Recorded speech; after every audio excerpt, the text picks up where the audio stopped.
ফাগুন হাওয়ায় হাওয়ায় করেছি যে দান, তোমার হাওয়ায় হাওয়ায় করেছি যে দান। আজ আমরা ফাগুনের আমন্ত্রণে সাড়া দেব। কেন হঠাৎ করে এই ফাগুনের আমন্ত্রণে আমরা সাড়া দিচ্ছি তার একটা কৈফিয়ত দেওয়া দরকার, এবং যার কথা উদ্ধৃতি করে আমরা এই কৈফিয়তটি দেব তিনি আর কেউ নন, স্বয়ং রবীন্দ্রনাথ। তিনি লিখছেন, সেকালে আমাদের মেঘ ডাকলে অনধ্যায় ছিল, বর্ষার সময় প্রবাসীরা বাড়ি ফিরে আসতেন। বাদলার দিনে যে পড়া যায় না, বর্ষার সময় বিদেশে কাজ করা অসম্ভব, এ কথা বলতে পারি না। মানুষ স্বাধীন, স্বতন্ত্র, মানুষ জড় প্রকৃতির আঁচল ধরা নয়, কিন্তু জোর আছে বলেই বিপুল প্রকৃতির সঙ্গে ক্রমাগত বিদ্রোহ করেই চলতে হবে, এমন কি কথা আছে? বিশ্বের সাথে মানুষ নিজের কুটুম্বিতা স্বীকার করলে, আকাশে নবনীলাঞ্জন মেঘোদয়ের খাতিরে পড়া বন্ধ, কাজ বন্ধ করলে, দক্ষিণের হাওয়ার প্রতি একটুখানি শ্রদ্ধা রক্ষা করে আইনের সমালোচনা বন্ধ রাখলে, মানুষ জগৎ চরাচরের মধ্যে একটা বেসুরের মতো বাঁচতে থাকে না। তো সেখানেই তিনি লিখছেন, বসন্তের দিনে যে বিরহিণীর প্রাণ হা হা করে, এ কথা আমরা প্রাচীন কাব্যেই পড়েছি। এখন এ কথা লিখতে আমাদের সংকোচ বোধ হয়, পাছে লোকে হাসে। প্রকৃতির সঙ্গে আমাদের মনের সম্পর্ক এমনি করেই আমরা ছেদন করেছি। বসন্তে সমস্ত বনে উপবনে ফুল ফুটবার সময় উপস্থিত হয়, তখন তাদের প্রাণের অজস্রতা, বিকাশের উৎসব, তখন আত্মদানের উচ্ছ্বাসে তরুলতা পাগল হয়ে ওঠে। তখন তাদের হিসাবের বোধমাত্র থাকে না। যেখানে দুটো ফল ধরবে সেখানে 25টা মুকুল ধরিয়ে বসে। মানুষ কি কেবল এই অজস্রতা স্রোত রোধ করবে? সে আপনাকে ফোটাবে না, ফলাবে না, দান করতে চাইবে না। কেবল কি সে ঘর নিকোবে, বাসন মাজবে ও যাদের সেসবের বালাই নেই তারা বেলা 4টে পর্যন্ত পশমের গলাবন্ধ বুনবে? আমরা কি এতই একান্ত মানুষ? আমরা কি বসন্তের নিগুড় রস সঞ্চার বিকশিত তরুলতা পুষ্প পল্লবের কেউই নই? তারা যে আমাদের ঘরের আঙিনাকে ছায়ায় ঢেকে গন্ধে ভরে বাহু দিয়ে ঘিরে দাঁড়িয়ে আছে, তারা কি আমাদের এতই পর যে তারা যখন ফুলে ফুটে উঠবে আমরা তখন চাপকান পরে অফিসে যাব? কোনো অনির্বচনীয় বেদনায় আমাদের হৃৎপিণ্ড তরু পল্লবের মতন কেঁপে উঠবে না? এখানেই রবীন্দ্রনাথের এই বসন্ত যাপন, এই প্রবন্ধই আমাদের আজকের আলোচনার মূল ভাবনা।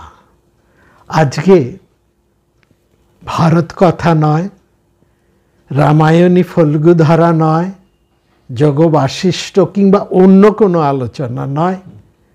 আজকে আমরা বসন্তের কথা বলবো, বসন্ত উৎসবের কথা বলবো। দেখব প্রাচীন সময় থেকে কিভাবে মানুষকে এই ঋতু কত রকম ভাবে, কত দিক দিয়ে নাড়া দিয়েছে, আর মানুষও তাকে কতভাবে ধরার চেষ্টা করেছে। একটু পুরনো সময় ফিরে যায়, যেহেতু প্রাচীন বিষয় নিয়ে, একটু পুরাণ নিয়ে আমরা কাজকর্ম করি। সুতরাং একটুখানি প্রাচীন সময়ের দিকে যদি আমরা ফিরে যাই, একটু চরক সংহিতায় যদি আমরা দেখি, সেখানে দেখছি যে বাত, পিত্ত, শুষ্ক কফ, জ্বর, যা এই সময় আমাদের সবারই কম বেশি একটু অভিজ্ঞতায় ধরা পড়ে, সেগুলোকে সারিয়ে তোলার জন্য যে সমস্ত প্রক্রিয়ার কথা বলা হয়েছে, তার মধ্যে অন্যতম হচ্ছে স্বেদন, দন্তস্বয় বফলা একার দন, স্বেদন।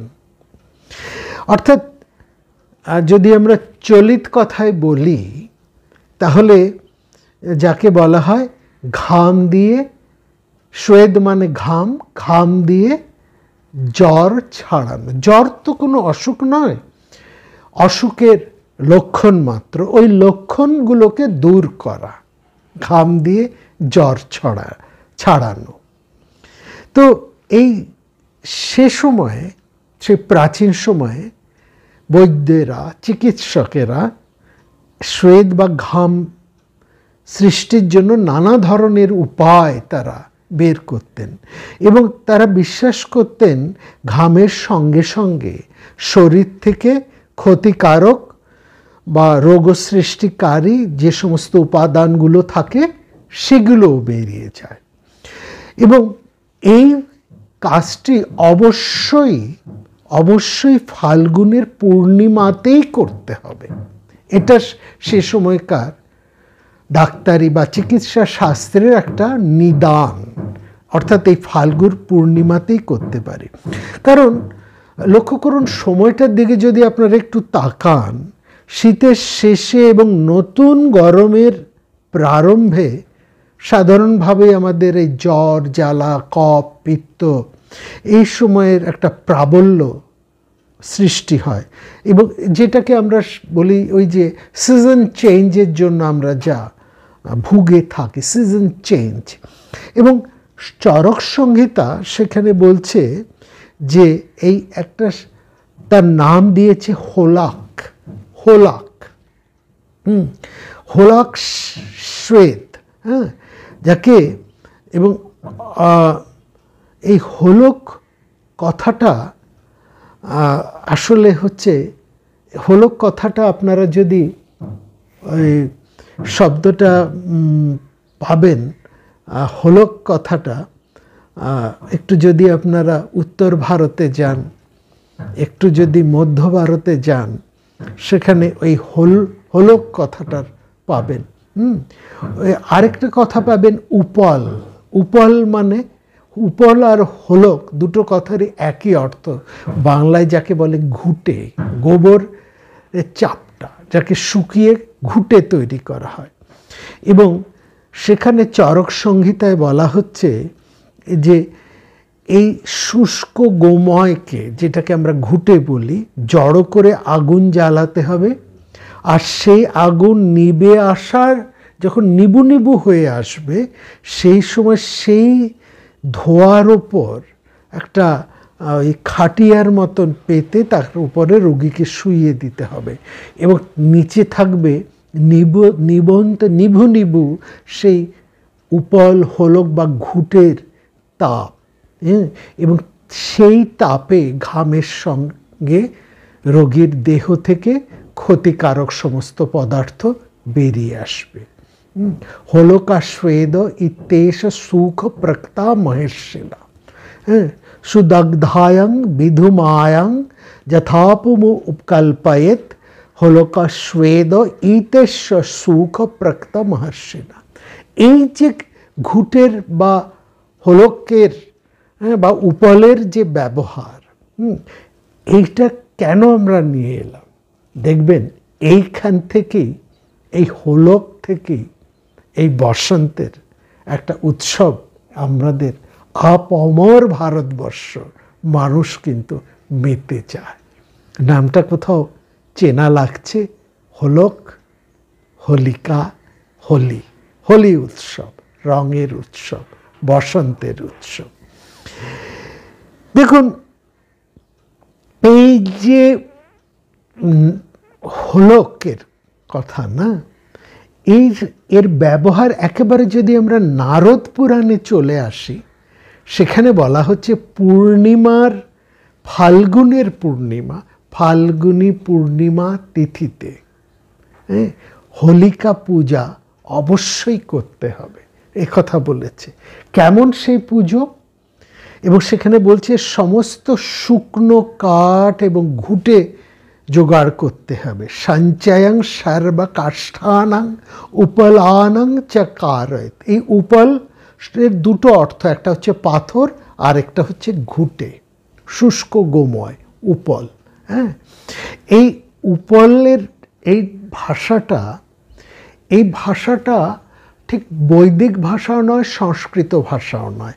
উপল ভাষাটা এসেছে অনেকটা অনার্য ভাষা থেকে, মানে যে যাদের সংস্কৃত ভাষাটা, যাদের ভাষা কথ্য ভাষা ছিল না, সেখান থেকে এই ভাষাটা নিয়ে এসছে, অনার্য ভাষা থেকে। এবং সেই ভাষাটা ঢুকে পড়েছে বৈদিক ভাষার মধ্যে। এবং এই জায়গা থেকেই এই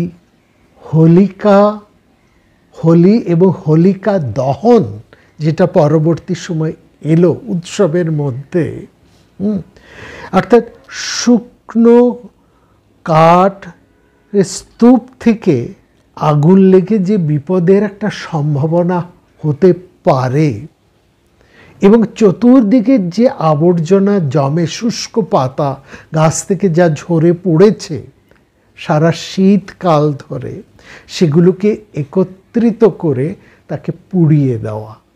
হ্যাঁ, এবং এখান থেকেই এই হোলিকা উৎসবের মধ্যে থেকেও কেবলমাত্র যে বাসন্তিক এই হোলি বা রঙের উৎসব আসছে তা কিন্তু না। সেটা কিভাবে আসছে সেই পর্যায়ের মধ্যে আমরা আসব। সেই সঙ্গে আমরা এটাও বলে রাখি, এই উৎসবটি কিন্তু সে প্রাচীন সময়ের নববৎসর উৎসব, রঙের উৎসব, ঋতু উৎসব এবং নববর্ষের উৎসব। আসছি সেই কথায়। দেখুন, যে হোলি উৎসব, হ্যাঁ, এই হোলি উৎসব এর মধ্যে একটা প্রচলিত কাহিনী আছে, যে কাহিনীটা কম বেশি আমরা অনেকেই জানি। সেটা হচ্ছে দৈত্যরাজ হিরণ্যকশিপু, তার ছোট বোনের নাম হচ্ছে হোলিকা। তিনি তপস্যায় শিবকে প্রসন্ন করে এমন একটা বর লাভ করেছিলেন। তপস্যায় কেউ কোথাও লেখা আছে শিব, কোথাও আছে ব্রহ্মা। তো যাই হোক, তিনি একটা বর লাভ করেছিলেন যে আগুনের দিয়ে তাকে কখনোই দহন করা যাবে না, তাকে পোড়ানো যাবে না। কিন্তু যিনি শিবই বলুন বা ব্রহ্মাই বলুন, যিনি তাকে এই বরটি দিয়েছিলেন, তিনি একটু ফাঁক রেখে দিয়েছিলেন। কারণ জানতেন এই মানুষ এইরকম একটা কোনো বর পেলে তার একটা অপপ্রয়োগও করতে পারে, এবং এই অপপ্রয়োগের মধ্যে দিয়ে সে ভয়ঙ্কর হয়ে উঠতে পারে। সুতরাং তার এই প্রমত্ততা, তার এই যাকে বলে ভয়ঙ্কর হয়ে ওঠা, তার থেকে তাকে রুখবার জন্য একটা ফাঁকও রেখে দিয়েছেন। বললেন যে দেখো, তোমার এই ক্ষমতা, আগুনে তুমি দগ্ধ হবে না কোনোভাবেই, আগুন তোমাকে পোড়াবে না, কিন্তু এই ক্ষমতা তোমার ততক্ষণই থাকবে যতক্ষণ পর্যন্ত তুমি তোমার এই ক্ষমতার কোনো অপপ্রয়োগ না করো। যদি কোনো অপপ্রয়োগ করো, কারো ক্ষতি সাধন করো, তাহলে কিন্তু তুমি নিজেই দগ্ধ হয়ে যাবে। যার ক্ষতি সাধন করতে চাইছো তার কিন্তু কিছু হবে না। তো হিরণ্যকশিপু, তার হচ্ছে বোন হোলিকা, আর হিরণ্যকশিপু হচ্ছে তার দাদা। হিরণ্যকশিপু তার পুত্র প্রহ্লাদ, সেই পুত্র আবার পরম বিষ্ণু ভক্ত, যে বিষ্ণু হিরণ্যকশিপুর প্রবল শত্রু। তো সেই বিষ্ণু ভক্ত পুত্রকে নিয়ে হিরণ্যকশিপু খুবই অতিষ্ঠ হয়ে পড়েছেন এবং তিনি কোনোভাবেই তাকে শেষ করতে পারছেন না, বধ করতে পারছেন না। এমন একটা সময় হিরণ্যকশিপু যখন খুব চিন্তায় নিমগ্ন, কিভাবে তিনি তার এই পুত্র প্রহ্লাদকে শেষ করবেন, কারণ তার শত্রু, সেই শত্রুরই ভজনা করে চলেছে তার এই পুত্র। সুতরাং এই পুত্রকে তিনি কোনোভাবেই বেঁচে থাকা পছন্দ করছেন না। এমন একটা, কিন্তু কোনো উপায়েও তাকে বধ করতে পারছে না। যতবার চেষ্টা করছেন প্রহ্লাদ বেঁচে যাচ্ছে। এইরকমই একটা অবস্থায় এই হোলিকা এসে তার দাদাকে বললেন যে তোমাকে ভাবতে হবে না, ওর দায়িত্ব আমার, আমি তা ওকে নিয়ে আগুনে প্রবেশ করব, জানোই তো আগুনে আমি পুড়ি না, তবে তোমার ছেলেটি মারা যাবে, হ্যাঁ, সে দগ্ধ হবে, আমি আগুন থেকে ঠিক মতন বেরিয়ে আসব। কিন্তু বাস্তবে ঘটনাটা ঘটল ঠিক তার উল্টো। প্রহ্লাদ অক্ষত রইলেন আর হোলিকা ভস্মীভূত হলেন। এই ভাবনা দিয়েই ফাল্গুনী পূর্ণিমায় শুষ্ক ডালপালা সাজিয়ে তাতে ঘুঁটের মালা দিয়ে, আর হোলিকা রাক্ষসীকে সেই ঘুঁটের মালা পরিয়ে একটা হোলিকা দহন হয়। হ্যাঁ, এবং আমাদের এই বাংলায় আমরা বলি বুড়ি ন্যাড়া পোড়ানো, আজ আমাদের ন্যাড়া পোড়া, কাল আমাদের দোল, এই ন্যাড়া পোড়ার এটা হয়। এই যে হিরণ্যকশিপুর বোন, তিনি হচ্ছেন সিংহিকা। আরেকটি এতে বলছেন, এই গল্প খুব যে একটা পৌরাণিক ভিত্তি আছে তবে তা নয়, তবে বিভিন্ন পুরাণ থেকে আমরা এটা পাই যে হিরণ্যকশিপুর বোন হচ্ছেন সিংহিকা। তিনি দানবেশ্বরী এবং তিনি দানবরাজ বিপ্রচিত্তের স্ত্রী, আর সৈংহিকেও দানবকুলের তিনি জননী। তো যাই হোক, এইখানে দেখুন, লক্ষ্য করুন, এই যে হোলিকা দহন, তার সাথে এই গোময় স্তূপ বা ঘুঁটে, এটা সঙ্গে সঙ্গে একটা চিকিৎসা শাস্ত্র, যেটা দিয়ে আমরা কথা আরম্ভ করেছি, সেই চরক সংহিতাও তার সঙ্গে ওতপ্রোতভাবে ঢুকে আছে। চরক সংহিতার ব্যাপারটা আমরা বুঝলাম, সেটা একটা চিকিৎসার বিধি, শ্লেষা, পিত্ত, কফ, এগুলোকে দূর করার একটা উপায়। তার সাথে এই উৎসবটাও কেমন যুক্ত হয়ে গেছে, এবং এই উৎসবের মধ্যে এই হোলিকা দহন, এটা গুরুত্বপূর্ণ হয়ে এলো অনেক পরবর্তী সময়ে। কিন্তু আরেকটু যদি আমরা অন্যভাবে দেখি ঘটনাটা, ওই যে আমরা বললাম এই সময়, এই বসন্তকালে নতুন বছরেরও একটা গণনা হতো। হ্যাঁ, অগ্রহায়ণ যেমন ছিল, শরৎকাল যেমন ছিল, তেমনি বসন্তকালও নতুন বছর এক সময়, বা নতুন বছরের প্রথম মাস ছিল। অর্থাৎ মানুষ বিভিন্ন সময়ে বিভিন্ন ঋতুকে বা বিভিন্ন ঋতুর দ্বারা প্রভাবিত হয়ে তাদের নতুন বছর গণনা শুরু করেছে।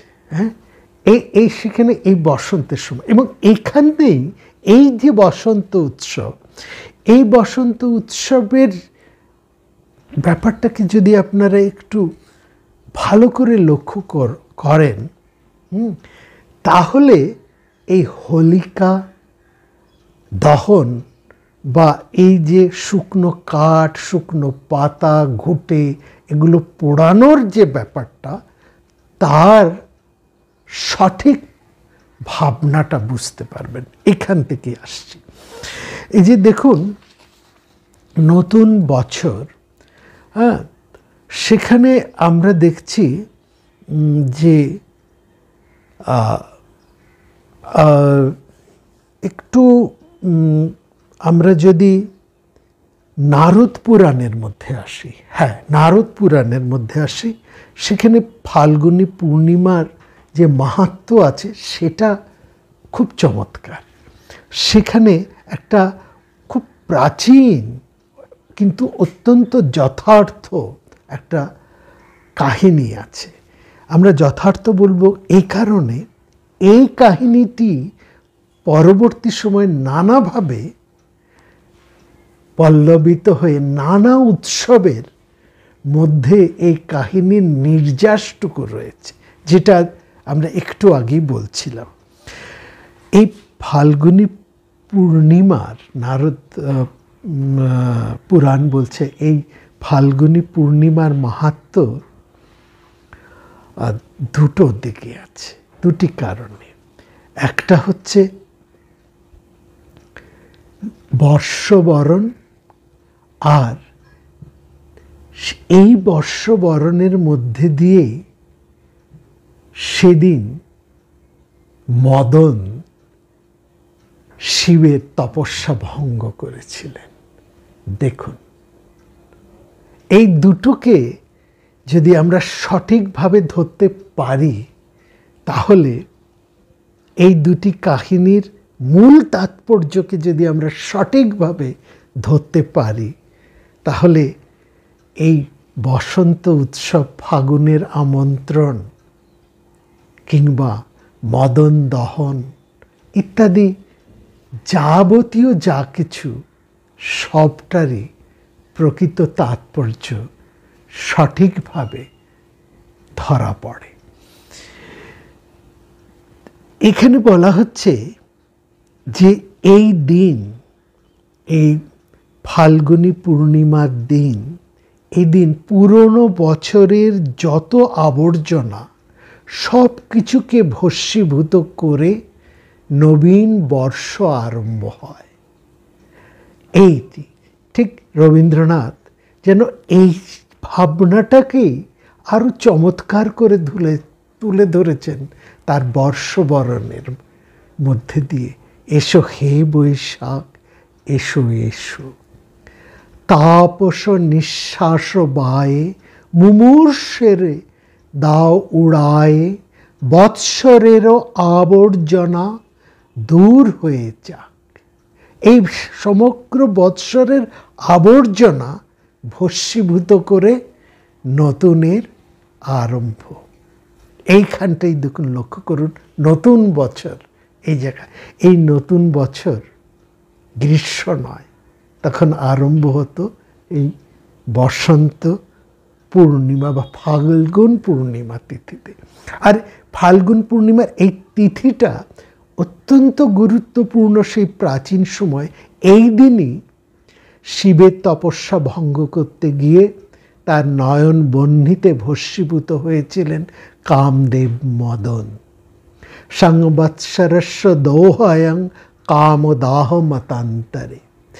এই হোলিকা, এই যে হোলির উৎসব, এই বৎসরের আবর্জনার রূপ রাক্ষসী, তাকে সেদিন দহন করেই ফাল্গুনী পূর্ণিমা তিথিতে যে বৎস আরম্ভের গণনা, সা বৈশা ফাল্গুনী পৌর্ণমাসী সংবৎসর প্রথমা রাত্রি। শতপথ ব্রাহ্মণের মধ্যে এখানে খুব চমৎকার করে সেটা বলা হয়েছে। এষাহ সংবৎসরস্য প্রথমা রাত্রি যত ফাল্গুনী পৌর্ণমাসী যত্তরয়োষত্তমা ইয়া পূর্বা মুখত এবতৎ সংবৎসর ভাবতে। বছরের সেই প্রথম রাত, সেই বর্ষবরণের রাত, দিন নয়, বর্ষবরণের রাত, সেদিন মঙ্গল কামনায় যজ্ঞ অনুষ্ঠান, নবীন শস্যের আহুতি, রোগীর আরোগ্য মুক্তির প্রয়াস, আর শুষ্ক ডালপালা পাতা যাবতীয় যা কিছু জমা করে পুড়িয়ে একটা আনন্দ উৎসব এসে আয়োজন। এই জায়গাতেই আমরা যদি আরেকটুখানি যদি ধরুন পিছিয়ে আসি, হ্যাঁ, কৃষ্ণ যজুর্বেদের অন্তর্গত, কিংবা ঋগ্বেদীয় কল্পসূত্রের মধ্যেও যদি আমরা দেখি, যেখানে লৌগাক্ষী গৃহ্যসূত্র সেখানে রয়েছে, সেখানে এই ফাল্গুনী পূর্ণিমার হোলিকা উৎসব পালনের একটা নির্দেশ বা বিধি সেখানে রয়েছে, নিয়ম রয়েছে। এবং সেখানে হচ্ছে এই লৌগাক্ষী গৃহ্যসূত্র হচ্ছে ঋগ্বেদীয় কল্পসূত্রের একটা অংশ, যা গৃহের বা গৃহস্থের আচার অনুষ্ঠান, পূজা পার্বণ এবং সামাজিক বিধি নিষেধ সম্পর্কিত একটা গুরুত্বপূর্ণ গ্রন্থ। হ্যাঁ, দেরি বৈদিক সংস্কৃত ভাষায় দেরি ভাষা, তখন এই ভাষাটাকে বলা হতো দেরি। পরবর্তীকালে এটা পাণিনি সংস্কৃত করে তাকে সংস্কৃত বলা হয়েছে। এটা ছিল দেরি ভাষা। তাতে লেখা আছে যে এই ফাল্গুন মাসে যে পূর্ণিমা, তাকে বলা হয় রাকা। রাকা যে শব্দ, এবং তাকে আবার হোলকাও বলা হয়, রাকা হোলকা। রাকা শব্দের অর্থ হচ্ছে, জানবেন, পূর্ণচন্দ্র। আর এই রাকা হচ্ছে এই গৃহ্যসূত্র অনুসারে তিনি ফাল্গুন পূর্ণিমার অধিষ্ঠাত্রী দেবী। এই জায়গার একটুখানি বর্ণনা আপনাদের দিই এই গৃহ্যসূত্রের। দেখুন, গৃহ্যসূত্র তো একটা বিধিবিধান, কিন্তু এই বিধিবিধানের মধ্যেও একটা অপূর্ব কাব্যময়তা রয়েছে। সেইটাকেই বিশেষ করে লক্ষ্য করার, মানে শুষ্ক বিধান না, তার মধ্যেও একটুখানি ভালো করে লক্ষ্য করলে তার মধ্যেও একটা কাব্যময়তা আমরা পাই। একটা কোথাও যেন ভালোবাসার, একটু প্রেম, একটু অনুরাগের ছোঁয়া আমরা সেখানে পাচ্ছি। ফাল্গুন কথা না, ফাগুন অস্বীকার করে কি করে? যা কিছু শুষ্ক, যা কিছু কালো ধেলো, রঙে রঙে রাঙা হলো, এই রসেরও বরিশন। দেখুন, এখানে বলছে, এই গৃহ্যসূত্রেতে বলছেন, রাকা হচ্ছে পূর্ণচন্দ্র, যিনি ফাগুন পূর্ণিমার অধিষ্ঠাত্রী দেবী। মানে এই পূর্ণিমাকে নেওয়া হচ্ছে, চন্দ্র নয়, চন্দ্র, জ্যোৎস্না বা পূর্ণিমাকে এখানে ধরা হচ্ছে। এই পূর্ণিমাই হচ্ছে ফাল্গুনী পূর্ণিমা, তিনি হচ্ছেন অধিষ্ঠাত্রী দেবী রাকা। আর আপনারা এটা নিশ্চয়ই জানেন, অনেকবার আমরা আলোচনা করেছি, বৈদিক সংস্কৃতিতে পূর্ণিমা এবং অমাবস্যার দুটি আলাদা নাম আছে। পূর্ণিমাকে বলা হয় পৌর্ণমাস।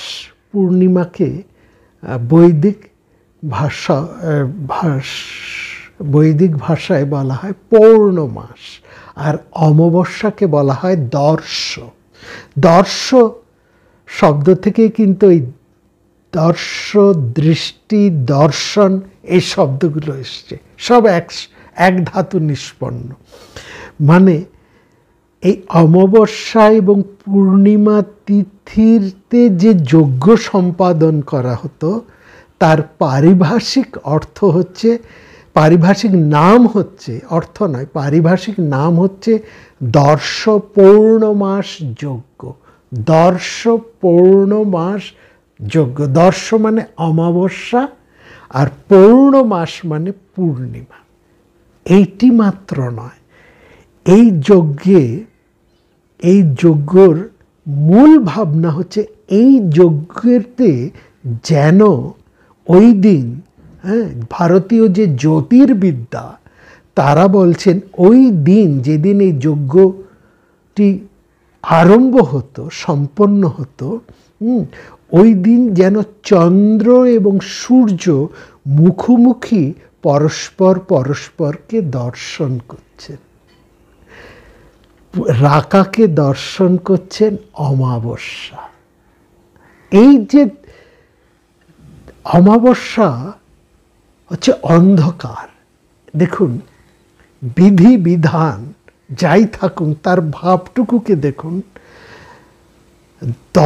অর্থাৎ অমাবস্যা দর্শন করছে রাকাকে, পূর্ণচন্দ্রের জ্যোৎস্নাকে। সে যে কোনো জ্যোৎস্না নয়, কিন্তু সে হচ্ছে ফাল্গুনী পূর্ণিমার তিথি। ফাল্গুনী পূর্ণিমার এই জ্যোৎস্না ধোয়া রাকাকে দর্শন করছে কে? অমাবস্যা। অমাবস্যা সে যেন একেবারে বিভোর হয়ে, তার কোনো রূপ নেই, তার কোনো রং নেই, বর্ণ নেই, কিচ্ছু নেই, ঘনীভূত একটি আধার। সে যেন নিবিড়ভাবে, অপরূপভাবে পান করছে পৌর্ণমাসীর রাকার সেই জ্যোৎস্নাধারা। এবং সেইখানে বলা হচ্ছে রাকার অঞ্জলি পান করছে অমাবস্যার এই পান করা অমাবস্যাঙ্গী। এবং সেদিনই বলা হচ্ছে এই হোলাকায়, এই অমাবস্যাঙ্গী পিতারা পৌর্ণমাসাঙ্গী দেবতা। এই দিন তোমরা পিতৃপুরুষদেরকে স্মরণ করবে, তাদের উদ্দেশ্যে তোমরা কিছু দান করবে। এটা তো ঠিকই, যে কোনো উৎসবের প্রারম্ভে আমরা তো পিতৃপুরুষদেরকে স্মরণ করি। এই যে হোলকা, এখানে এই যে দান, এই যে পিতৃপুরুষের উদ্দেশ্যে দান, এই যে যজ্ঞটি যেটি এখানে বলা হচ্ছে অবশ্যই অনুষ্ঠেয় করতেই হবে, অবশ্য কর্তব্যের মধ্যে। বৈদিক সংস্কৃতিতে পূর্ণিমা অমাবস্যার তিথিতে এই যে যজ্ঞ অনুষ্ঠান, বিশেষ করে এই ফাল্গুনী পূর্ণিমা, সেদিন কি আহুতি দেবে? আহুতি দেওয়া হবে সেদিন কোনো ঘি বা এসব কোনো আহুতি নয়। এদিন আহুতি করতে হবে, মানে এই ফাল্গুনের পূর্ণিমা, মানে ধরুন আমাদের এই মার্চ মাস, তাই তো? ফাল্গুন মাসটা তো মার্চ মাস। এর মধ্যে যে শীতের যে ফসল যেগুলো পেকে উঠেছে ক্ষেত থেকে, যজ্ঞকে সেই পাকা শস্য নিবেদন করা হবে। এবং এই যে অনুষ্ঠান, এই যে নিবেদনের, শস্য নিবেদনের যে অনুষ্ঠান, তার নাম হচ্ছে নবান্নেষ্টি। নবান্নেষ্টি, যার থেকে আমাদের নবান্ন শব্দটি এসেছে। ইষ্টি মানে হচ্ছে যজ্ঞ, নবান্ন ইষ্টি, নতুন শস্যের আহুতি দিয়ে ইষ্টি যাগ। এই যে তার জন্যই দেখবেন এই যে হোলিকা দহন, যে এই যে আমরা ন্যাড়া পোড়া, বুড়ির ঘর পোড়ানো ইত্যাদি ইত্যাদি যে আমরা বলি, সেখানে আমরা এই যে চাঁচড়, তার আরেকটা নাম হচ্ছে চাঁচড়, তাই না? এদিন আমরা ছোলা, মটর, আলু, বেগুন, এইবার ক্ষেতের শস্য ওর মধ্যে দেয়, এবং আগুন নিভলে সেগুলোকে বের করে এনে সেই আগুনে পোড়ার সেই শস্যগুলো খাওয়া হয়। এই আসলে মূল ভাবনা হচ্ছে ফাল্গুন মাসের পূর্ণিমায় পৌর্ণমাস যজ্ঞে দেবতাদের উদ্দেশ্যে, পিতৃপুরুষের উদ্দেশ্যে নবীন শস্যের আহুতি এটা দেওয়া। শুধু এখানেই কিন্তু শেষ হয়ে যাচ্ছে না, এর সাথে যেটা আছে সেটা অত্যন্ত গুরুত্বপূর্ণ। এবং এই ফাল্গুনের যে আয়োজন, ফাল্গুন মাসের যে উৎসব, তার সাথে কি চমৎকারভাবেই না সম্পৃক্ত।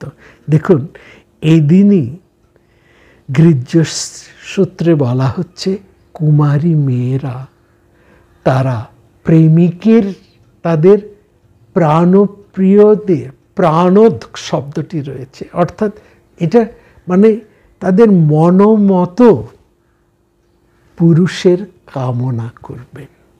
অর্থাৎ এখানে অনেক পরবর্তীকালে সেটা এই প্রিয়তম প্রাণদ থেকে স্বামী শব্দটাই চলে এসছে। কিন্তু একদম যদি আমরা সেই প্রাচীনের দিকে তাকাই, একেবারে প্রাচীন যদি সেই রচনাগুলোকে আমরা দেখি, সেখানে কিন্তু স্বামী লাভের সৌভাগ্য এই কথাটা নেই। কিন্তু খুব ভালো করে লক্ষ্য করার, সেখানে আছে কুমারী মেয়েরা প্রাণদ অনুসন্ধান করবে এবং তার জন্যেই তারা একটা অনুষ্ঠান করবে। হোলা কর্ম বিশেষ সৌভাগ্য স্ত্রীণং প্রাতরনুষ্ঠায় প্রাণদ কম্পতে, প্রাণদের জন্য, প্রাণ পুরুষের জন্য। এবং প্রাণ পুরুষ মানে প্রেমিক, অর্থাৎ সে তার মনমতো একটি প্রেমিকের অনুসন্ধান করবে। এই সব ভাবনা থেকেই একত্রিত হয়ে আমাদের এই বাসন্তিক উৎসব, আধুনিক বাসন্তিক বা অনেক পরবর্তীকালের বসন্ত উৎসব, যা কৃষ্ণলীলার মধ্যে দিয়ে, অন্যান্য উৎসবের মধ্যে দিয়ে একটা বসন্তের মাধুর্যে পরিণত হয়েছে। তার সূত্র কি আমরা প্রাচীন এসব রচনার মধ্যে পেলাম না? পেলাম তো। সেই ভাবনাগুলোই তো এখানে রয়েছে। এবং সেখানে দেখুন, সারা বছর নয়, সেখানে বলছেন ইন্দ্রাণী মাসু নারীষু ইতি কুমারীণং যজ্ঞং যজেত রাকা হোলকা পর্যায়ং কুমারী সুখার্থং যজ্ঞং। কুমারীরা তাদের সুখ লাভের জন্য তারা এই যজ্ঞ ক্রিয়া করবে, আহুতি দেবে সুখ লাভের জন্য। কামদং প্রিয়দ কামতে, এর বোধহয় ব্যাখ্যা করার আর কোনো প্রয়োজন নেই।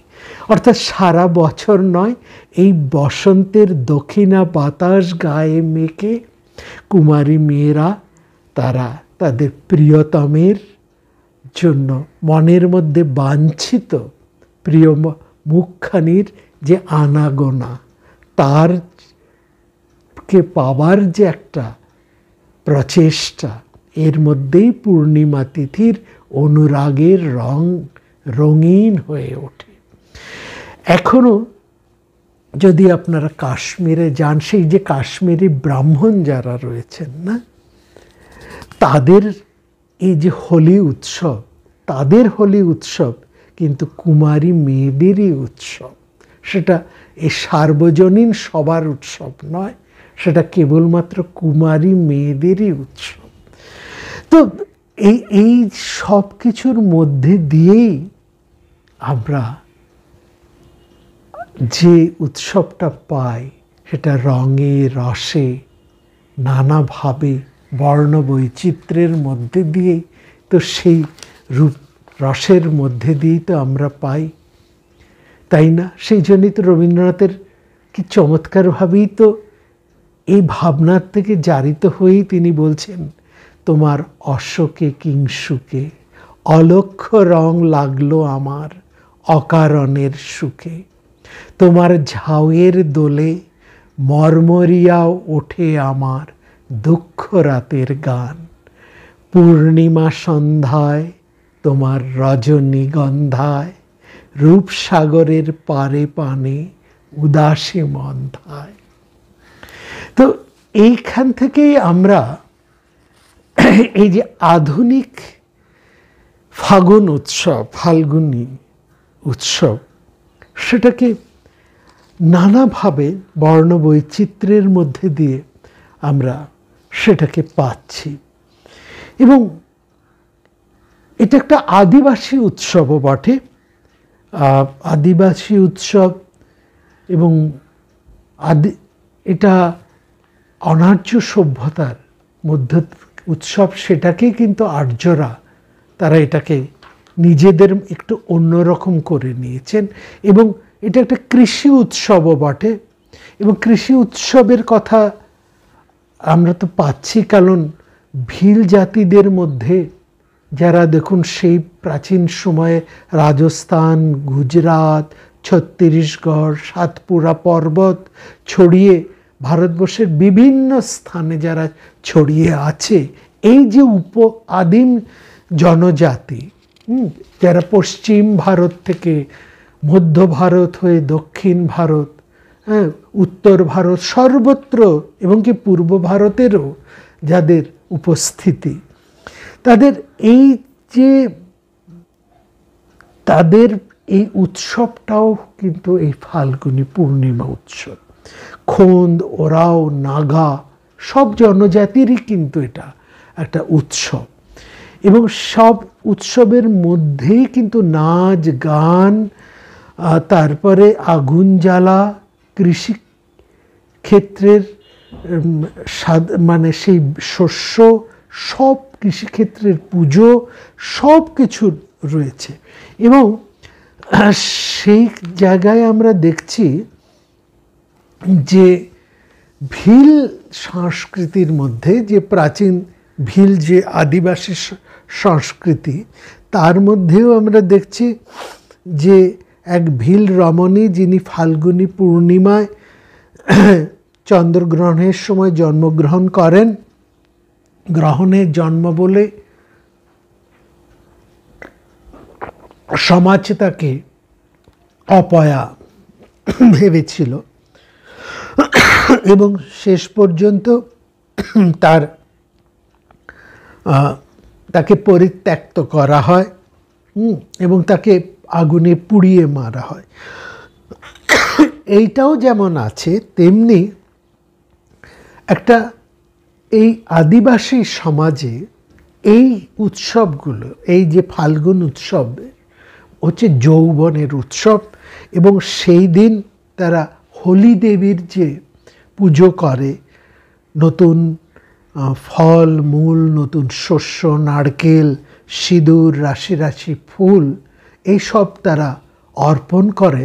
আর মূলত এই উৎসবটা হচ্ছে যুবক যুবতীদের।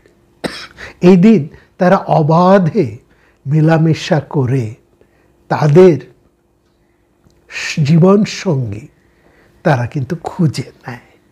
সুতরাং জীবন সঙ্গী খোঁজার যে সূত্র, যেটা আমরা অনেক পুরনো আমাদের সাংস্কৃতিক ঐতিহ্যের মধ্যে পেয়েছি, হ্যাঁ, যেমন আমরা সেটা এই মেয়েদের প্রিয় মানুষকে খোঁজার আর মধ্যে পাচ্ছি, সেটাও আবার যেমন আর্য ভাবনার মধ্যে আছে। এই আর্যরা এই ভাবনাটা পেয়েছেন কিন্তু অনার্য সংস্কৃতির থেকে। অনার্য সংস্কৃতি আর্য সংস্কৃতিকে এই ভাব দ্বারাই পুষ্ট করেছে।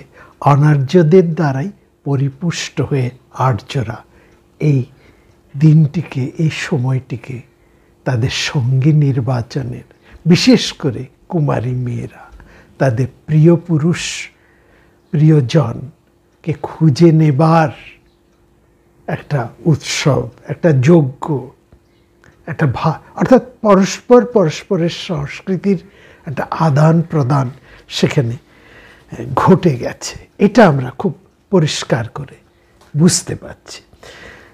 তো দেখুন, এই যে হোলি উৎসবের এই ধারণাটা, এই ভাবনাটা আমাদের কালিদাসকেও কেমনভাবে প্রভাবিত করেছে, একটু আমরা সেখানে যাই, তারপরে আমরা অন্য প্রসঙ্গে আসব। কালিদাসের কথা ছাড়া তো ঋতু উৎসব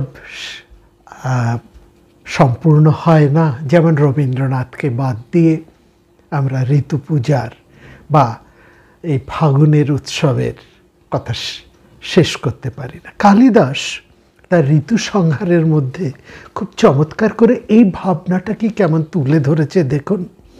সেখানে বলছেন, গুরুনি বাসাংসি বিহায় তূর্ণং তনুনি লক্ষারস রঞ্জিতানি সুগন্ধি কলা গুরু ধূপিতানি ধত্তে অঙ্গনা কামা মদালা সাঙ্গী। বলছেন বসন্তকালে, বলছে ওই দেখো, তিনি বলছেন কামদাল সঙ্গী অঙ্গনা, মানে ওই দেখো কামমদে আলসাঙ্গী হয়ে সুন্দরীরা, তারা গুরুনি বাসাংসি বিহার, মানে গুরু অর্থাৎ ভারী, মানে শীতের ভারী ভারী গরম কাপড় ছেড়ে দিয়ে ত্যাগ করে দ্রুত তারা কি করছে, লক্ষারস রঞ্জিতানি সুগন্ধি কালাগুরু ধূপিতানি তনুনি দত্তে।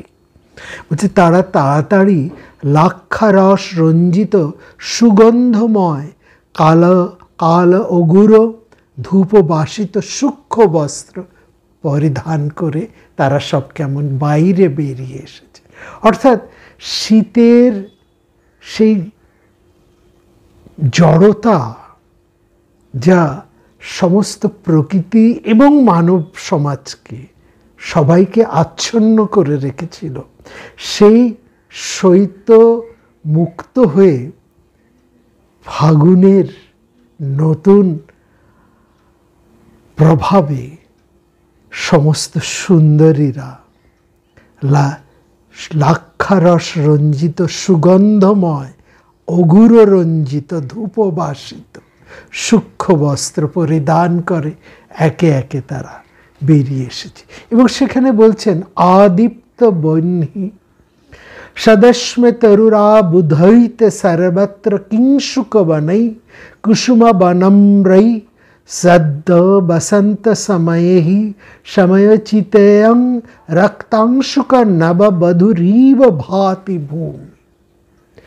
বলছেন মানে তাদের কান্তি, বলছে এই শীতের সময় যারা ছিল রুক্ষ, তারা হঠাৎ কেমন যেন প্রদীপ্তবৎ অনলবৎ উজ্জ্বল কান্তিময় হয়ে উঠেছে, এবং তারা কুসুম ভার নত সমীর কম্পিত, এবং কি সমস্ত ফুলগুলো তারা পড়েছেন, সর্বত্র কিংশুক বনৈ, কিংশুক মানে পলাশ, হ্যাঁ এই সময় তো পলাশ ফুটে ওঠে, এই পলাশ কিংশুক, পলাশ, শিমুল, পলাশ, অশোক, এই পারিজাত এই সময় তো ফোটে, তাই না?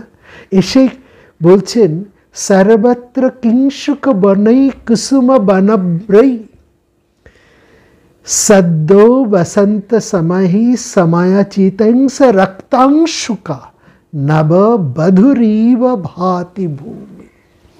বলছে কুসুম ভারনত সমীর কম্পিত, ওই পলাশ কুসুম বনে সমস্ত পৃথিবী যেন সমাচ্ছন্ন হয়ে নতুন সাজে সেজে উঠেছে, আর সারা পৃথিবী, সারা সংসার, সমস্ত প্রকৃতি আর সুন্দরীরা ওই রক্তাম্বর পরিহিত নববধূর সাজে সজ্জিত হয়ে প্রকৃতি, আর প্রকৃতি বলতে এখানে এই আমাদের বিশ্ব প্রকৃতিও বটে এবং সুন্দরী নারীরাও।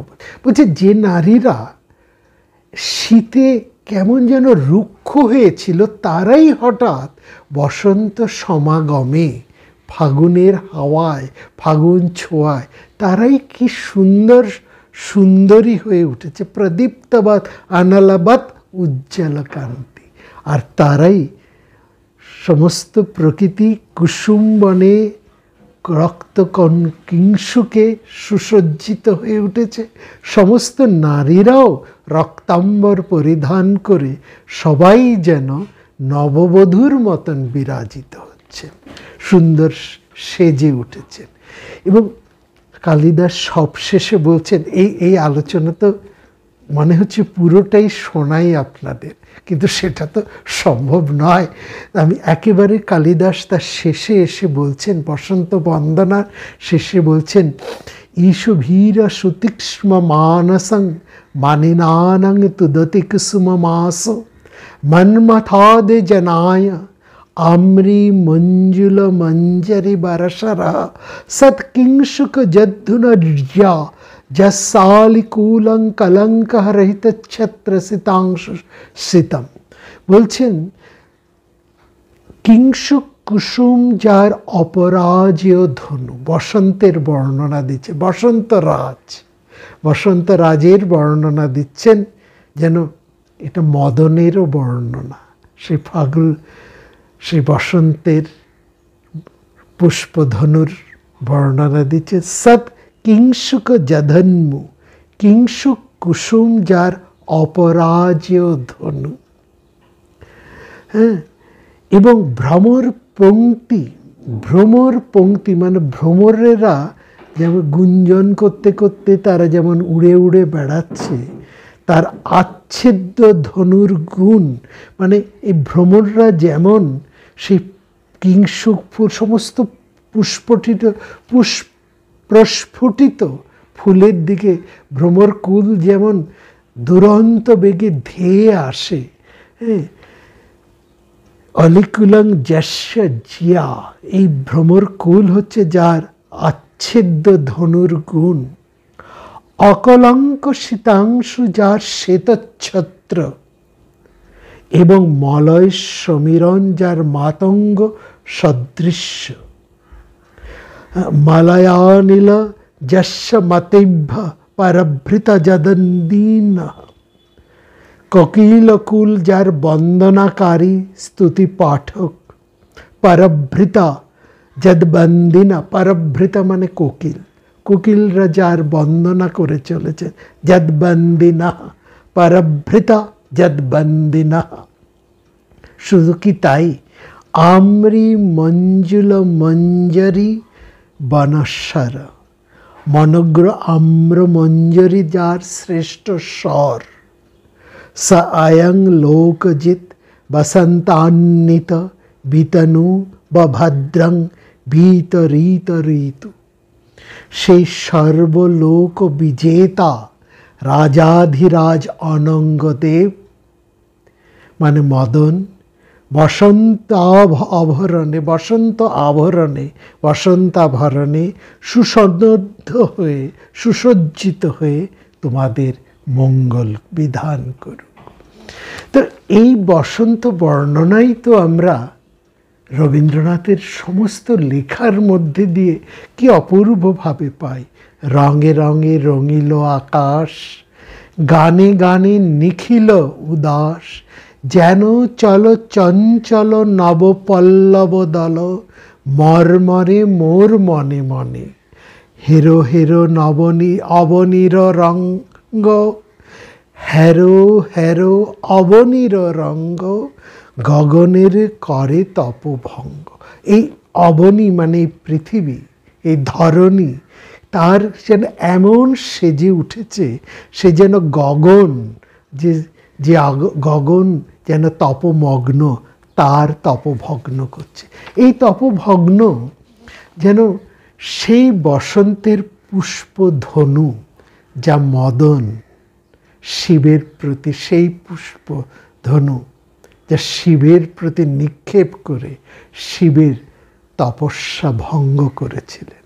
এই পুষ্পধনুর অর্থাৎ এর মধ্যে দিয়ে সেই প্রেম, সেই পার্বতীর প্রেম, সেই উমার প্রেম শিবের প্রতি, এই প্রেম ভালোবাসা তো সমস্ত নরনারীর হৃদয়ে যুগ যুগান্ত ধরে প্রবাহিত হচ্ছে, এবং প্রত্যেকে সে অলক্ষ্যে, সে মাতিয়ে অলক্ষ্যে রং লাগাচ্ছে সমস্ত চিত্তদলে।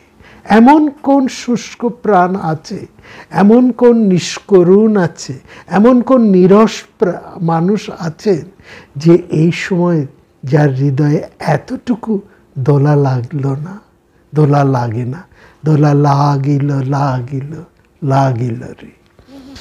তো এই যে ভাবনা, এই বাসন্তিক ভাবনা, এই প্রেমের ভাবনা, এই দ্বৈত মিলনের ভাবনা, এই ভাবনার মধ্যে দিয়েই আমরা দেখছি এই একটা তত্ত্ব সেখানে কি চমৎকারভাবে উঠে এসেছে, এবং এই তত্ত্বটা বৈষ্ণবীয় তত্ত্বের মধ্যে এসছে। এবং এই বৈষ্ণবীয় তত্ত্বের মধ্যে দিয়েও দেখুন সেখানে একটা জ্যোতিষ তত্ত্ব কি চমৎকারভাবে সেখানে উঠে এসছে। একেবারে বৈষ্ণবীয় তত্ত্বের অভ্যন্তরে প্রাণের মধ্যেও একটা জ্যোতিষ তত্ত্ব রয়েছে। সেখানে মনে করা হচ্ছে যে রাধাকৃষ্ণের যে তত্ত্ব সেটা মূলত কোনো ধর্মতত্ত্ব নয়, এটা অনেক পরবর্তীকালে এসেছে। মূলত এটা একটা জ্যোতিষ তত্ত্ব। সেটা কীরকম না, বিষ্ণু হচ্ছেন সূর্য। অর্থাৎ এই তত্ত্বটা একটু প্রথমে বলে দেখি, এই যে কোনো তত্ত্ব, যে কোনো দর্শন, তত্ত্ব অর্থে যদি দর্শন আমরা বলি, তাই না, দৃষ্টির থেকেই তো, দর্শন থেকেই তো তত্ত্বের সৃষ্টি, তাই না। যেমনভাবে সে দেখছে, এই দেখাটা যে শুধু চোখ দিয়ে দেখা নয়, কান, সমস্ত ইন্দ্রিয় দিয়ে দেখা, সমস্ত হৃদি দিয়ে হৃদি অনুভব, হৃদি দিয়ে হৃদি অনুভব, এই অনুভবটাই হচ্ছে কিন্তু প্রকৃত দর্শন। যে কোনো দর্শনের মূলে রয়েছে এই অনুভব, যাকে বলি উপলব্ধি। তো এই অনুভবটা কিন্তু আগে বিশ্ব প্রকৃতির মধ্যে, তারপরে তা আসে রূপকের মধ্যে, তারপরে তা নিবে আসে মানবের এই দেহ ভাণ্ডে। যা আছে ব্রহ্মাণ্ডে তাই ধরা পড়ে আমাদেরই এই দেহ ভাণ্ডে, চিত্ত ভাণ্ডে। সেই জন্যই তো আমরা সেই পরম আত্মাকে আমাদের আত্মার মধ্যেই তাকে দর্শন করি, অনুভব করি, তাই না।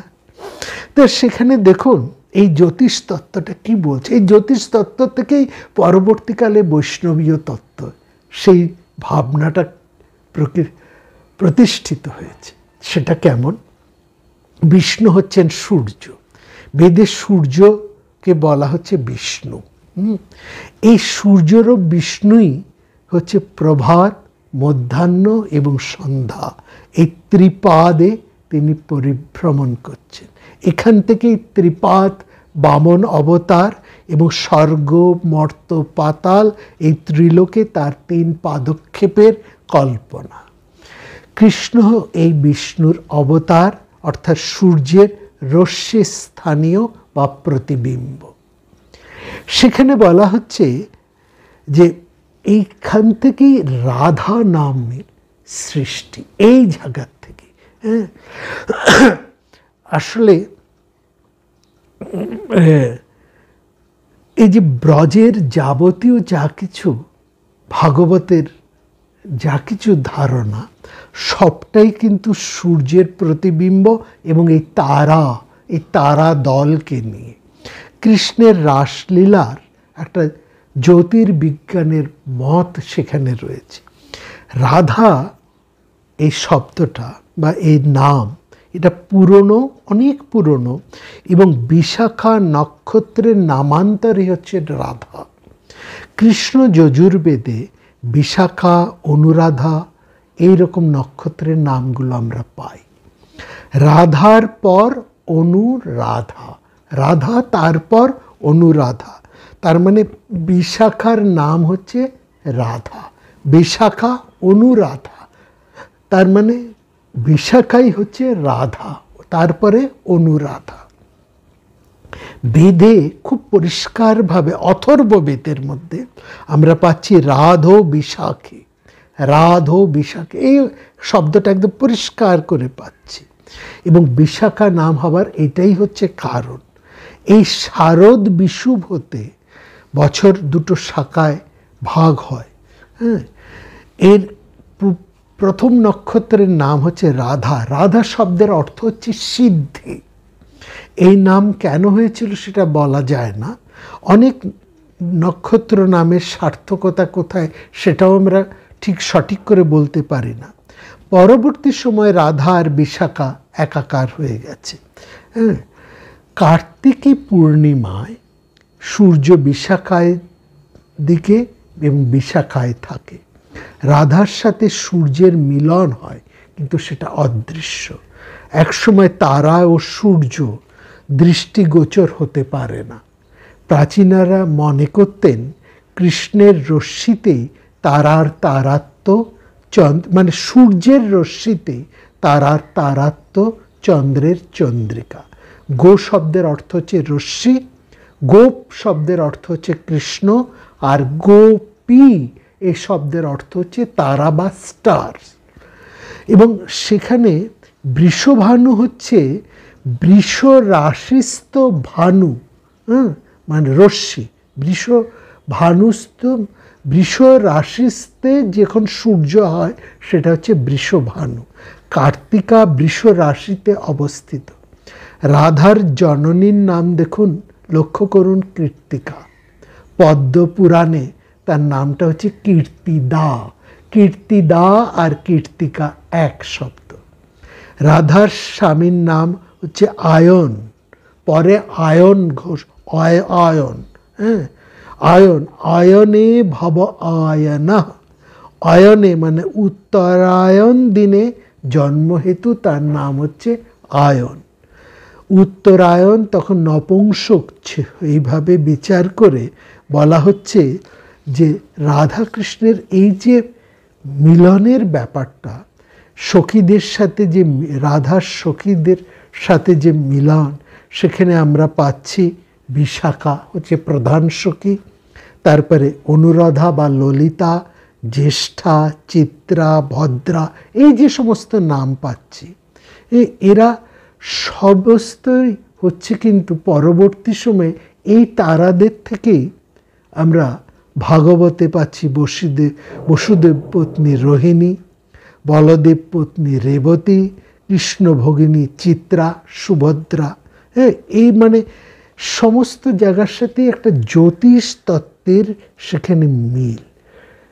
এই জায়গাটায় আমরা খুব খুব পরিষ্কার করে আমরা পাচ্ছি। অর্থাৎ জ্যোতিষ তত্ত্ব মতে কৃষ্ণ মানে সূর্যের সাথে চন্দ্রের বা তারার একটা মিলন, এই রাধার, এইখান থেকে রাধাকৃষ্ণের মিলনের এই ভাবটা সেখানে চলে এসছে। তো এই যে ভাবনা, এই ভাবনার থেকে আমরা দেখছি যে পরবর্তী সময়ে ঈশ্বরকে বলা হচ্ছে রসময়। তার এই লাদিনী শক্তি দুটো কাজ।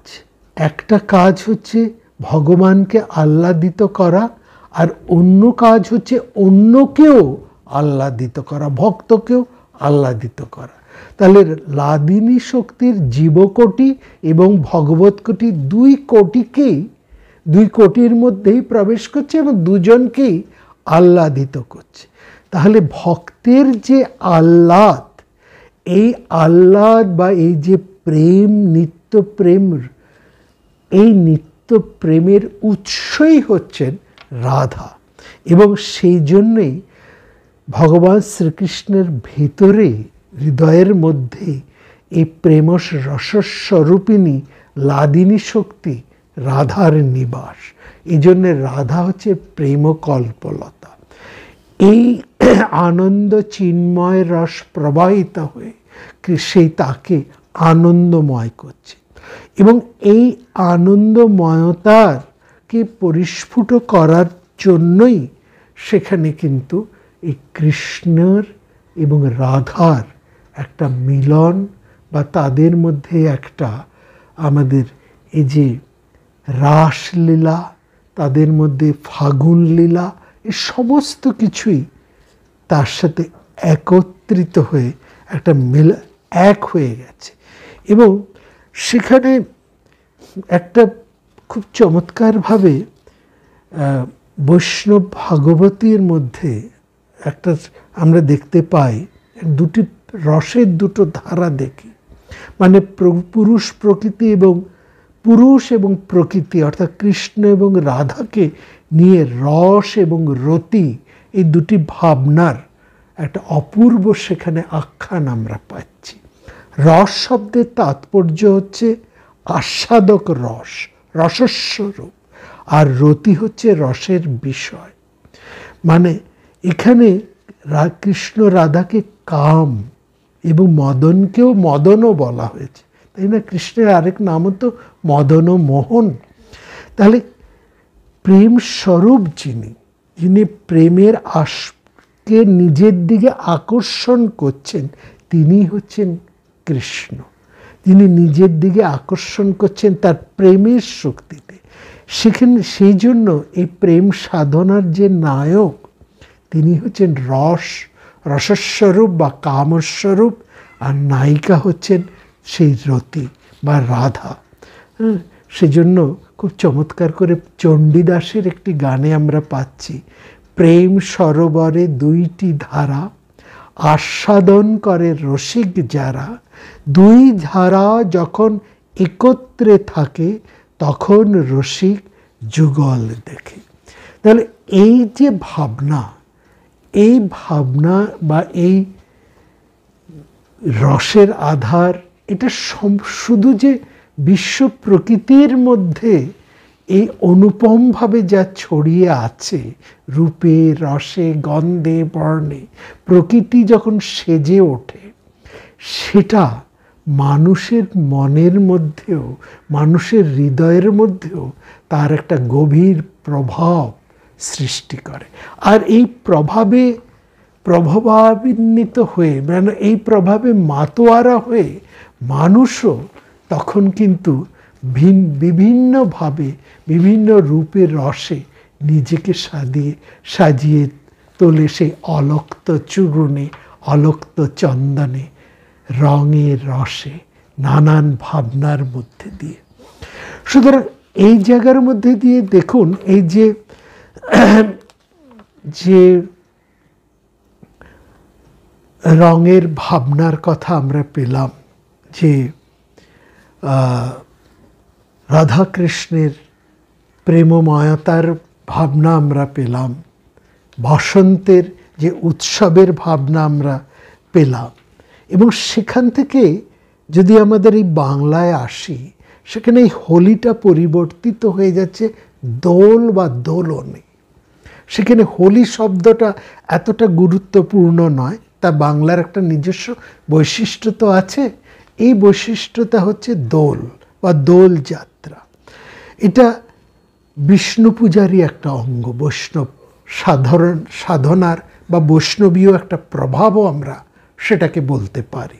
একটা মঞ্চ তৈরি হয়, দোল মঞ্চ। সেই দোল মঞ্চকে ফুল দিয়ে সাজানো হয়, তার মধ্যে এই বিগ্রহ, প্রেমের শ্রেষ্ঠতম বিগ্রহ রাধা কৃষ্ণকে সেই দোল মঞ্চের মধ্যে স্থাপন করানো হয়, একটা দোলনায় তাকে দোলনও করা হয়। এই যে দোলন বা এই যে দোল বা একটা গতি সেখানে রয়েছে, এটা লক্ষ্য করুন, একটা গতি। এই গতি যেমন সেই বার্ষিক গতি, সূর্যের সেই চলন গতি যেমন আছে, তেমনি সাধনার, অধ্যাত্ম সাধনার একটা গতিও সেখানে কিন্তু ধরা হয়েছে। এই দোল শব্দটির মধ্যে আমাদের এই সূর্য যেহেতু বিষ্ণু এবং সূর্য রশ্মি যেহেতু কৃষ্ণ, তাই না? সুতরাং এই সূর্য ভাবনার যেমন রয়েছে, সূর্যের গতিও যেমন রয়েছে, নববর্ষের সূচনাও যেমন রয়েছে, হ্যাঁ, এবং প্রকৃতির একটা পরিবর্তনের সূচনাও যেমন আমরা পাচ্ছি, যা থেকে মানুষের হৃদয় পরিবর্তনেরও একটা ভাবনা সেখানে আমরা উপলক্ষ আমরা দেখছি, এবং সংক্রমণও আমরা দেখছি, তাই না? বসন্ত সংক্রমণ। তো এখানে আরেকটি আছে আধ্যাত্মিক দিক, আধ্যাত্মিক ভাবনা, সেই আধ্যাত্মিক দর্শন, দোলন। দোল শব্দটির মধ্যে এক দোল হচ্ছে, দোলনটাকে যদি আপনারা লক্ষ্য করুন, মানে একটা নির্দিষ্ট বিন্দু থেকে একবার বাঁ দিকে বা ডান দিকে, একবার বাঁ দিকে, একবার ডান দিকে, একবার বাঁ দিকে, এই কেন্দ্রবিন্দু থেকে সে একবার ডান দিকে যাচ্ছে, একবার সে বাঁ দিকে যাচ্ছে, আবার সে ফিরে আসছে কেন্দ্রে। এই যে ধারণাটা, এটা ভীষণ তাৎপর্যপূর্ণ। এটাই অধ্যাত্ম ধারণার মর্মকথা, মানে কেন্দ্রাতিক হওয়া, মূলের সাথে যুক্ত হওয়া। বারবার নানা কিছুর মধ্যে দিয়েই আমাদেরকে সে মূলের সাথে যুক্ত করা, কেন্দ্রের সাথে যুক্ত। কেন্দ্রে বসে আছেন সেই পরম ঈশ্বর, অচ্যুত যিনি কোনো ভাগ থেকে চ্যুত হন না। আর সমস্ত কিছুই চ্যুত, সব কিছুই বিকারী, সব কিছুরই পরিবর্তনশীল। একমাত্র অবিকারী, অপরিবর্তনীয় হচ্ছেন তিনি। তার সাথে যুক্ত হও। তুমি ডানে যাও কিংবা বামে যাও, যে দোলনই হোক না কেন, যেদিকে তুমি যাও না কেন, যেমনই তোমার চলন হোক না কেন, পৃথিবীর এই কর্মক্ষেত্রে এসে রূপে, রসে, গন্ধে তুমি যতভাবেই আমোদিত হও না কেন, মূলকে তুমি ভুলে যেও না। কেন্দ্র থেকে তুমি যেন কোনোভাবেই বিচ্যুত হও না। কেন্দ্রকে ধরে, মূলকে ধরে তুমি পৃথিবীর কর্মযজ্ঞে আবর্তিত হও, মূলের সাথে যুক্ত হয়ে। এটাই হচ্ছে দোলনের মূল তাৎপর্য। দোল শব্দটির মূল অর্থটা এখানে। কেন্দ্রকে ধরে তারপর তুমি দোলায়িত হও, আবর্তিত হও, কোনো ক্ষতি হবে না, কারণ তুমি মূলটাকে শক্ত করে ধরে রেখেছ। মূলে তোমাকে ফিরে আসতে, মূলচ্যুত হয়েও না। এটাই হচ্ছে মূল ভাবনা। তো এই যে বিভিন্নভাবে নানা অনুষ্ঠান, নানা ভাবনা, নানা উৎসব, নানা রূপকের মধ্যে দিয়ে আমাদের কিন্তু সেই একই জিনিসের সাথে যুক্ত করে দিচ্ছে নানা দিক থেকে। এবং সেখানে আমরা দেখছি যে এই যে উৎসব, এই যে রঙের উৎসব, বর্ণের উৎসব, ফাগের উৎসব, ফাগ মানে রং, তাই না? ফাগ মানে ফাল্গুন। এই যে উৎসব, সেখানে আমাদের এই কৃষ্ণ বা বৃন্দাবনবাসী, মথুরা বৃন্দাবনবাসী, তাদের তো একটা অবদান আছে। হলো এই উৎসব এর আবির গুলাল প্রবেশ করেছে এই উৎসবকে কেন্দ্র করেই। এবং সেখানে বরাহ পুরাণের মধ্যে একটি দেখছি, ফাল্গুনে পৌর্ণমাস্যাং তু পটবাস বিলাসিনী। কি চমৎকার বলা হয়েছে! ফাল্গুনে পৌর্ণমাস্যাং তু পটবাস বিলাসিনী। পটবাস বা পটবাসক হচ্ছেন শাড়ি ধুতি, যেমন পটবাস, তার আরেকটা অর্থ হচ্ছে রঙের গুঁড়ো। যে রঙের গুঁড়ো দিয়ে কাপড় রাঙানো হয়, হ্যাঁ, কাপড় রাঙায় যে দিয়ে, সেই তাকে বলা হয় পটবাসক। পটবাস চূর্ণম পিষ্টেন কুঙ্কুম চূর্ণাদিনা। অর্থাৎ ফুল, কুমকুম, এই নানা প্রাকৃতিক গুঁড়ো দিয়ে সে সময় কাপড় রাঙানো হতো। কাপড় রাঙানোর ব্যাপারটা সে প্রাচীন মথুরার এক ধরনের উন্নত শিল্পকর্ম ছিল। মথুরায় শাটক নামে এক ধরনের কাপড় বা শাড়ি পাওয়া যেত, যার চাহিদা ভারতবর্ষ মানে ওই মথুরা ছাপিয়ে বহু দূর দূরান্তে মানে ছড়িয়ে পড়েছিল। হ্যাঁ, মানে অত্যন্ত মহার্ঘ এই যে চীনাংশুক বা রেশমি কাপড়, চীনাংশুক অংশুক, কিংশুক, চীনাংশুক, মিল দেখো। কিংশুক হচ্ছে পলাশ, হ্যাঁ, তার রং থেকে যে কাপড়গুলোকে রাঙিয়ে তোলা হয়। পলাশ 3-4 রকমের পলাশ দেখতে পাওয়া যায়, এখনো দেখতে পাওয়া যায়। একটা একদম টকটকে লাল, একটা পাওয়া যায় একটু হলুদ রঙের, একটা পাওয়া যায় একটু মেটে গেরুয়া রঙের। এই রকম শুনেছি, ঠাকুরমশাইয়ের কাছে শুনেছি আরও 2-3 রকমের পলাশের কথা। তার এখন আর তার এগুলো আমরা দেখতে পাই না। পলাশ তো দেখতে হলে আমাদের এখন তো সেই ছুটতে হয়, হয় পুরুলিয়া না হয় শান্তিনিকেতন। কিছুদিন আগে শান্তিনিকেতনে গিয়েছিলাম, কিংশুক বা পলাশ প্রায় হারিয়েই যেতে বসেছে। ওই একটু প্রান্তিকের দিকে বা কোপাইয়ের ধারে গেলে বেশ কিছু পলাশ দেখতে পাওয়া যায়, কিন্তু মূল শান্তিনিকেতন আশ্রমের চত্বরে পলাশ প্রায় লুপ্ত। যাই হোক, সেটা অন্য কথা, কি কথা বলতে গিয়ে কোথায় চলে গেলাম। তো ওই পটবাস চূর্ণম পিষ্টেন কুঙ্কুম চূর্ণাদিনা, মানে কাপড় আঁকানোর ব্যাপারটা একটা শিল্পকর্মের পর্যায়ে চলে গেছিল সেই মথুরায়। মানে চিনাংশুক বা রেশমি কাপড়, চিনাংশুক যার থেকে রেশমি কাপড় যার নাম, যেগুলো রোম সাম্রাজ্য পর্যন্ত এই ভারতবর্ষে মথুরা ছুঁয়ে গিয়েছিল না, সেখানে এই এই চিনাংশ, এই কিংশুক ফুলের রঙে, কুমকুমের রঙে এই কাপড়গুলোকে রাঙিয়ে দেওয়া হতো। মানে মথুরার গোপ মানুষেরা ফুল পাতা কুমকুমে প্রাকৃতিক রং গুঁড়ো করে তারা কাপড় রাঙাতেন। তারা বসন্ত উৎসবের দিনে তা গায়ে দিয়ে তারা খেলা করবেন, সেটার নতুন আশ্চর্য কী। হ্যাঁ, আর এই ভালো করে দেখুন, সেই যে ভিল বার বধূরকে নিয়ে যে খেলার কথা রয়েছে, তার সঙ্গেও কিন্তু বৃন্দাবন বারসানার হোলির মিল আছে। ভিলেরাও তাদের বার বধূকে নিয়ে এই দিন নতুন কাপড় পরে এই রঙের খেলা খেলে। ঠিক সেটাও রয়েছে এই মথুরা বৃন্দাবন অঞ্চলে। হ্যাঁ, সেখানে কৃষ্ণ তার মানে সখাদের নিয়ে রাধার গ্রামে ঢুকতে যাবেন, আর সেই গ্রামের লোকেরা তাকে সহজে ঢুকতে দেবে না, একেবারে খানিকটা লাঠালাঠির পর্যায়ে হয়ে তারপরে যাবে। কিন্তু মূল কথা হচ্ছে বর্ষানা, মানে রাধার গ্রামের মানুষেরা পরখ করে নিতে চায় কৃষ্ণ সত্যি প্রেমিক কিনা, তাদের লাঠির আঘাত সয়েও সে রাধার প্রতি অনুরাগী কিনা।